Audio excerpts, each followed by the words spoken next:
નમસ્કાર મિત્રો, engineers education ચેનલમાં આપ સર્વેનું સ્વાગત છે. તો મિત્રો, આજે આપણે ધોરણ 5નો વિષય આસપાસનું પ્રકરણ 2 સાપ અને મદારીના સ્વાધ્યાયન પોથીના પ્રશ્નોના જવાબ મેળવીશું. પ્રશ્ન નંબર 1, હું ગધેડું પાળું છું, તેના પર માલ સામાનની હેરફેર કરું છું. તો કોણ? કુંભાર. 2, હું ગાય, ભેંસ, ઘેટાં, બકરા રાખું છું, તેમનું દૂધ વેચી મારું ગુજરાન ચલાવું છું. તો પશુપાલક.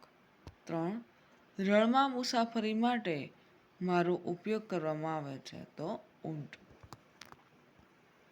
4, હું બળદ રાખું છું, બળદ મને ખેતીના કામમાં મદદરૂપ થાય છે. તો કોણ? ખેડૂત.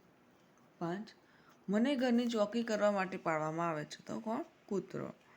પ્રશ્ન 2, ખાલી જગ્યા પૂરો. 1, મદારીઓ સાપને વોશની ટોપલીમાં રાખતા હતો. 2, મરઘીઓને જ્યાં ઉછેરવામાં આવે છે તે સ્થળને પોટ્રી ફાર્મ કહેવામાં આવે છે. 3, ઊન અને દૂધ મેળવવા માટે ઘેટાને પાળવામાં આવે છે. 4, સવારી માટે ઘોડા, ઊંટ અને બળદ પ્રાણીનો ઉપયોગ કરવામાં આવે છે. 5, સાપ કરડ્યા પછી બચવા માટેની દવા સાપના ઝેરમાંથી બનાવવામાં આવે છે. આગળ જોઈએ પ્રશ્ન નંબર 3, જોડકા જોડો. વ્યક્તિ અને પ્રાણી. ખેડૂત, તો ખેડૂત શું રાખે? બળદ. 2, કુંભાર શું રાખે? ગધેડું. 3, પશુપાલક શું રાખે? ગાય. અને મદારી શું રાખે? સાપ. બરાબર, આગળ જોઈશું. પ્રશ્ન 4, નીચેનું કોષ્ટક પૂર્ણ કરો. પ્રાણીઓ અને તેમના ઉપયોગો. ગાય, તો ગાય આપણને દૂધ આપે છે. ઘેટો ઊન, દૂધ તથા મોસ માટે પાળવામાં આવે છે. ઊંટ ભાર વહન કરવા ઉપયોગી છે.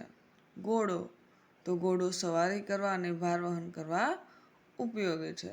બળદ ખેતી કામ માટે ઉપયોગી છે. અને હાથી પણ ભાર વહન કરવા ઉપયોગી છે. આગળ જોઈએ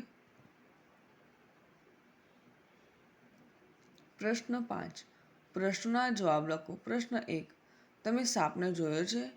કયો? તેની અંદાજિત લંબાઈ ફૂટમાં લખો. તો હા, મેં મારા ખેતરે સાપ જોયો છે. તેની અંદાજિત લંબાઈ 4 ફૂટ હતી.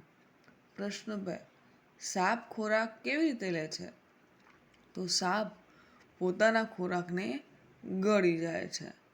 3, સાપ કરડે ત્યારે તેનું ઝેર માણસના શરીરમાં શેના દ્વારા પ્રવેશે છે?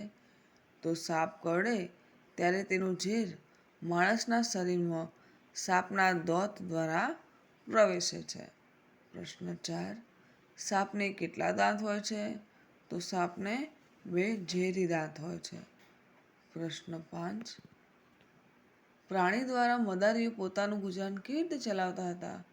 તો મદારીઓ સાપ, વાંદરા, રીંછ જેવા પ્રાણીઓને તાલીમ આપી તેમની પાસે કરતબ કરાવી લોકોનું મનોરંજન કરે છે અને પોતાનું ગુજરાન ચલાવે છે.